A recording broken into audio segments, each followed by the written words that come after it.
तो अब तक की कथा के अनुसार हनुमान जी की पूंछ में आग लगा दी गई थी और हनुमान जी बहुत छोटे से रूप में आकर के लंका के महल की अटारी के ऊपर चढ़ गए। अब आगे का वृत्तांत सुनिए।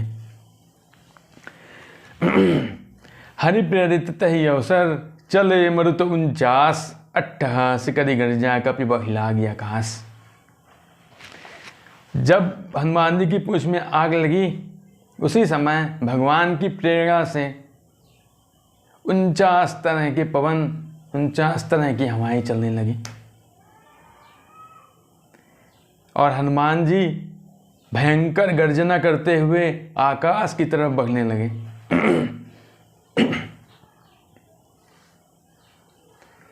देह विशाल परम हरवाई मंदिर ते मंदिर चढ़ जाई। जरई नगर भा लोग बिहाला झपट लपट बहु कोटि कराला। पहले तो हनुमान जी ने छोटा सा रूप लिया और बंधन से निकल गए। उसके बाद वह उछलकर अटारी पर आ गए। उसके बाद फिर से उनका शरीर विशाल हो गया। देह विशाल परम हरवाई, उनका शरीर बहुत विशाल था, लेकिन जितना ही विशाल था उतना ही हल्का हो गया था। मंदिर ते मंदिर चढ़ जाई, वे एक मकान से दूसरे मकान पर चढ़ जाते थे, एक महल से दूसरे महल पर चढ़ जाते थे।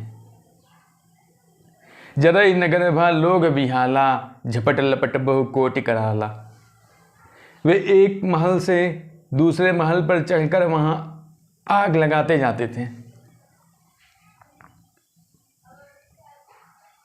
जरई नगर भा लोग बिहाला झपट लपट बहु कोटि कराला।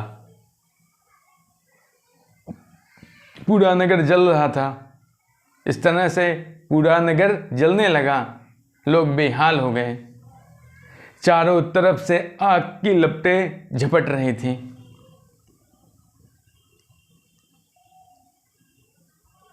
तात मात हाँ सुनिए पुकारा, यही अवसर को हम ही उबारा। लंका के लोग चित्कार कर रहे थे, चीख रहे थे, चिल्ला रहे थे कि अरे बप्पा, अरे मैया, इस समय हमें कौन बचाएगा। तात मातु हाँ सुनिए पुकारा, यही अवसर को हम ही उबारा। लोग चिल्ला रहे थे कि हे माँ, हे पिताजी, इस समय हमें कौन बचाएगा। हम जो कहा यह कपि नहीं होई, वानर रूप धरे सुर कोई। हम तो कहते हैं कि यह कोई बंदर नहीं है। नगर के लोग चिल्ला रहे थे और अनुमान लगा रहे थे, कह रहे थे कि हम तो कहते हैं कि ये कोई बंदर नहीं है, बल्कि किसी देवता ने ही बंदर का रूप धारण किया हुआ है। अन्यथा एक छोटा सा बंदर कैसे ये सब कर सकता है।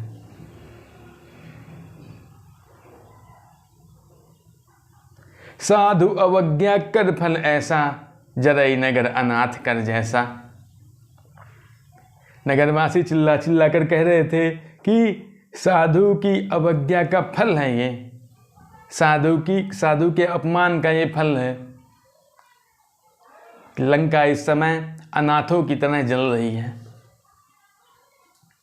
साधु मतलब श्री राम जी को कहा जा रहा है कि एक सन्यासी साधु के अपमान का ये फल है कि आज लंका अनाथों की तरह जल रही है। जारा नगर निमिष एक माही, एक विभीषण कर गृह नाही।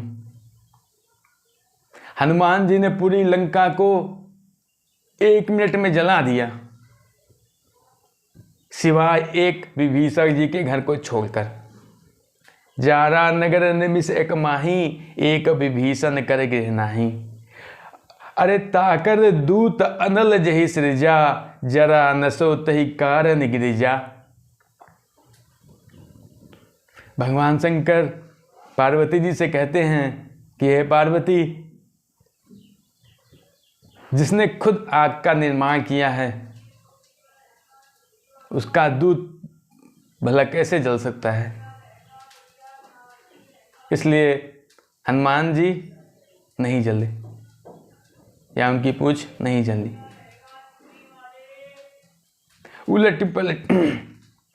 उलटी पलटी लंका सब जारी, कूदी परप निसिंधु मझारी। हनुमान जी ने उलट पलट करके पूरी लंका जला दी और उसके बाद वे लंका के किनारे समुद्र में कूद गए। पूंछ बुझाई खोई समधरी, लघु रूप बहोर, जनक सुता के आगे ठाड़ भयउ कर जोर। हनुमान जी समुद्र में कूद गए, उन्होंने अपनी पूंछ की आग बुझाई और फिर छोटा सा रूप धारण करके सीता जी के पास आकर कर जोड़कर खड़े हो गए। मात मोहि जी जय कछ चीन्हा, जैसे रघुनायक मोहि दीन्हा। चूड़ामणि उतारी तब दयऊ, हर्ष समेत पवन सुत लयऊ। हनुमान जी सीता जी के पास आए और उन्होंने सीता जी से कहा कि हे माता, मुझे कुछ ऐसा चिन्ह दो जिससे मैं प्रभु श्री राम को ये विश्वास दिला सकूं कि मैं आपसे मिलकर जा रहा हूं, आ रहा हूं। तो सीता जी ने अपनी चूड़ामणि उतार कर हनुमान जी को दे दी। हनुमान जी ने उसे खुशी खुशी ले लिया। कहऊ तात अस मोर प्रणामा, सब प्रकार प्रभु पूरन कामा। दीन दयाल विरद संभारी, हरहु नाथ मम संकट भारी। सीता जी ने चूड़ामणि उतार कर दिया तो हनुमान जी ने उसे खुशी से ले लिया। और इसके बाद सीता जी ने कहा, कहऊ तात अस मोर प्रणामा, सब प्रकार प्रभु पूरन कामा। सभी तरह के काम को पूरा करने वाले प्रभु श्री राम जी को आप मेरी तरफ से प्रणाम कहना। हे हनुमान, सभी तरह से काम को पूरा करने वाले प्रभु श्री राम जी को आप मेरी तरफ से प्रणाम कहना। दीन दयाल विदद संभारी, हरहु नाथ मम संकट भारी। सीता जी कहती हैं कि हे हनुमान, आप उनसे कहना कि हे दीन दयाल, दीनों पर दया करने वाले, मैं भी इस समय दीन हूँ, मेरे भी विपत्ति हरिये। तात शक्रसुत कथा सुनायहु, बान प्रताप प्रभु ही समझायहु।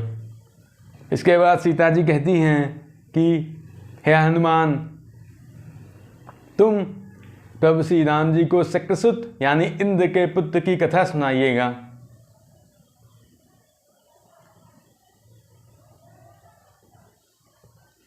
और उन्हें उनके अपने बाणों का प्रताप याद दिलाइएगा। शक्रसुत की कथा ये थी कि एक बार सीता जी वन में कुटिया के सामने बैठी हुई थी, तो इंद्र के पुत्र शक्र ने उन्हें देखा। तो उसने श्री राम जी की परीक्षा लेनी चाहिए कि क्या सचमुच में ये भगवान हैं। वो कौवे का रूप धारण करके आया, उसने सीता जी के पैर में चोंच मार दी। जब श्री राम जी ने ये देखा तो उन्हें बहुत गुस्सा आया। उन्होंने एक सरकंडा निकाला। वे उसे जान से नहीं मारना चाहते थे, इसलिए उन्होंने सरकंडे को तीर की तरह इस्तेमाल किया, जिससे शक्र की एक आंख फूट गई। तो इसी बात को याद दिलाते हुए सीता जी हनुमान जी से कहती हैं कि हे हनुमान, आप प्रभु श्री राम को शक्र की कथा सुनाइएगा और उन्हें उनके अपने बाणों का प्रताप याद दिलाइएगा। मास दिवस महु नाथ न आवा, तो पुनि मोहि जियत नहीं पावा। सीता जी कहती हैं कि हे हनुमान, अगर 1 महीने में प्रभु श्री राम जी नहीं आए तो वो मुझे जिंदा नहीं पाएंगे। कहू कपि कही विधि राखो प्राणा, तुमहु तात कहत अब जाना। सीता जी कहती हैं कि हे पुत्र, अब बताओ कि मैं कैसे अपने प्राणों को सुरक्षित रखूं। अब तो तुम भी कह रहे हो कि मैं जा रहा हूं, तुमहु तात कहत अब जाना। तो ही देखी शीतल भई छाती, पुनि मोह कहु सोई दिन सोई राती। सीता जी कहती हैं कि तुम्हें देख करके मुझे कुछ सुकून मिला था, कुछ शांति मिली थी, लेकिन अब फिर से तुम जा रहे हो तो मेरे लिए फिर से वही दुख भरे दिन और दुख भरी रातें शुरू हो जाएंगी। जनक सुतहि समुझाई करी, बहुविध धीरज दीन, चरण कमल सिर नाय कपि, गवन राम पै कीन।